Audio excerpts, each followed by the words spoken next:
বাড়িতে যদি গুরুজন আসে সবার আগে পা ধোবার ব্যবস্থা করবেন। বছরান্তর গুরুদেব যদি ঘরে আসে সবার আগে পা ধোবার ব্যবস্থা করবেন। আর অনেক অনেক মায়েরা প্রশ্ন করবেন, মমিতা আমার গুরুদেব তো দেহ রেখেছেন, গুরুদেব আর নেই, আর বছরান্তর সাধুগুরু বৈষ্ণব পাই না, তাহলে কি করব? তার উপায়ও ভগবান বলে দিয়েছে।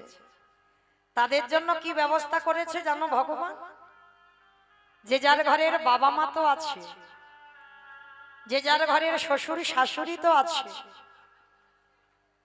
আমার কোনো বানানো কথা নয় মা, একটা কথা বাবা গ্রন্থের বাইরে বলবো না, একটা কথা, আজে বাজে কথা নয়। মনে রাখতে হবে, এই পৃথিবীতে সব থেকে বড় গুরু যদি কেউ হয় সেটা তো যে যার ঘরে বাবা মা। হরি বল। যদি বলো এ কথাটা আমার নয়, এই কথাটা